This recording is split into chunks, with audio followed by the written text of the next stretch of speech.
बच्चों yes sir. आज आपको हम कहानी सुनाएंगे बंदर और मक्खी की।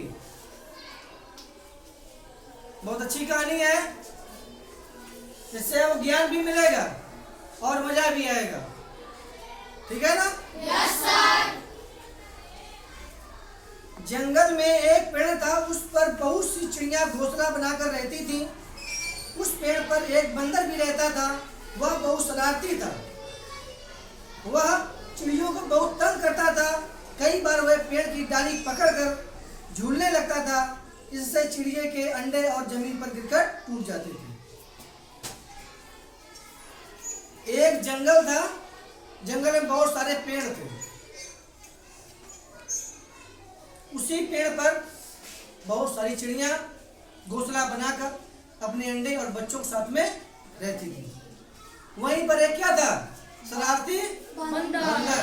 कोई मुझे बताए शरारती मतलब क्या होता है? सर जो किसी का बात न माने, सर किसी को परेशान करे, जो हरकत करे, परेशान करे, उसे क्या बोलते हैं? शरारती। ऐसे ही बंदर था। क्या करता था कि चढ़ करके जिस डाली में चिड़ियों का घोंसला था उसी को पकड़ के कस के हलाता था, तो बेचारे चिड़ियों का अंडा संडा गिर के नीचे टूट जाता था। इतना परेशान करता है। तो क्या आपको करना चाहिए शरारत? No sir. नहीं करना चाहिए। किसी को कभी भी दुख मत पहुंचाओ, याद रखना। भगवान देखता है उसको।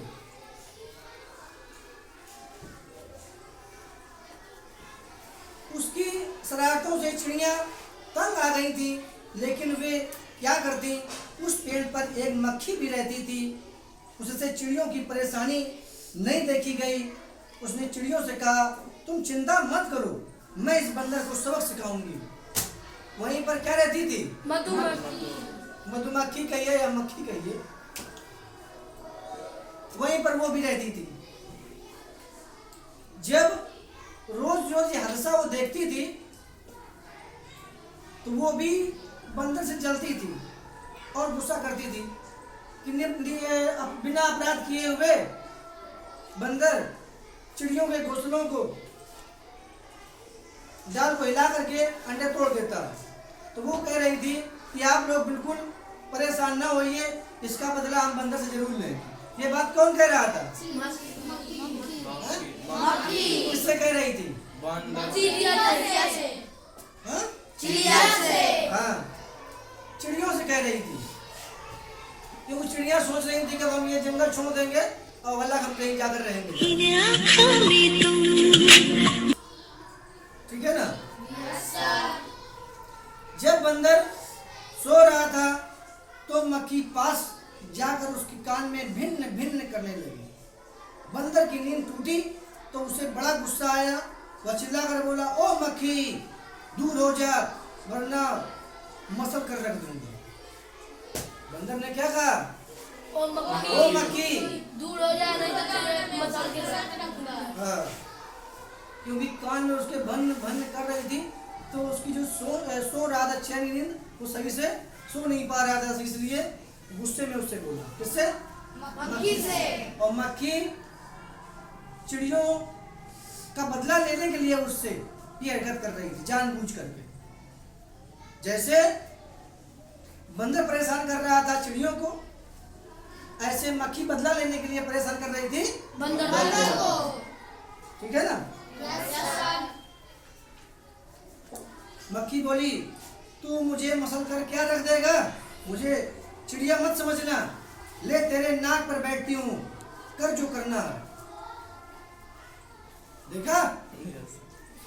मक्खी ने कहा, तुम मुझे चिड़िया मत समझो, मैं तुम्हारे नाक पर बैठती हूँ, देखते तुम मेरा क्या कर पाओगे।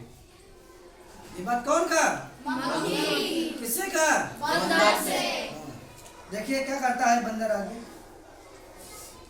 बंदर तो गुस्से में था ही, उसने बड़े जोर से अपना पंजा मक्खी को मारा। मक्खी तो उड़ गई, लेकिन बंदर की नाक घायल हो गई। जैसे मक्खी यहाँ बैठी, जैसे ऐसा किया, ऐसे किया ना तो उसकी नाक पूरे खोचा मर गई। हाथ में क्या होते हैं उसके? नाखून। नाखून होते हैं। तो मक्खी को पकड़ना बड़ा मुश्किल काम है कि नहीं? तो जैसे ही उसने सोचा कि ये उड़ तो पाएंगे तो मसल देंगे, तो जैसे उसने ऐसे किया तो उसने नाखून से पूरा उसका नाक बसुर गई, खून निकलने लगा उसमें। हाँ, तो आधी हड्डी तो चली गई उसकी, है ना?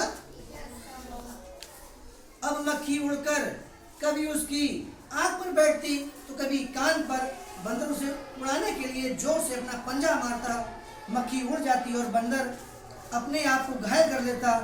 थोड़ी ही देर में उसका पूरा शरीर घायल हो गया।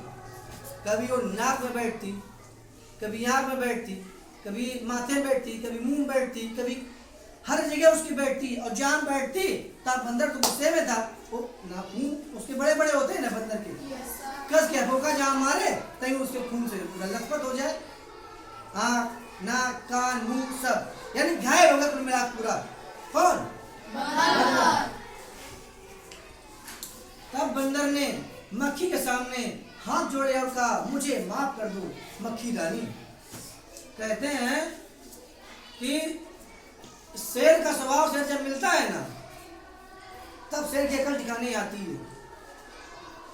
अब बंदर चिड़ियों को परेशान करके अपने को बहुत बड़ा सूरमा समझ रहा था, लेकिन जैसे ही मक्खी आई तो उसकी सारी हेगड़ी निकल गई। अब हाथ जोड़ के बोल रहा है, मक्खी रानी मुझे माफ कर दो, मुझे ज्यादा तंग मत करो। तो देखिए इसके बदले में मक्खी क्या बोलती है बंदर से। मक्खी बोली, मैं तुम्हें एक शर्त पर माफ कर सकती हूँ कि आज के बाद तुम किसी को तंग नहीं करोगे। देखिए उसने पार्टिकुलर किसी का नाम नहीं लिया। कौन? मक्खी ने। उसने यह प्रॉमिस कराया कि चिड़ियों को तो तुम छोड़ दो, तुम आज के बाद किसी को परेशान नहीं करोगे, ठीक है ना? बंदर बोला, मैं किसी को तंग नहीं करूंगा, सबके साथ प्यार से रहूंगा। मक्खी ने उसे माफ कर दिया। उसके बाद पेड़ पर सब चिड़ियां चैन से रहने लगी। अब बंदर उनका साथी बन गया। अब बंदर उनका क्या बन गया? साथी बन गया। जब बुरे के साथ में बुरा करने वाला जब ज्यादा मिल जाता है तो ऑटोमेटिक वो सही हो जाता है। ठीक है? कहानी कैसी लगी?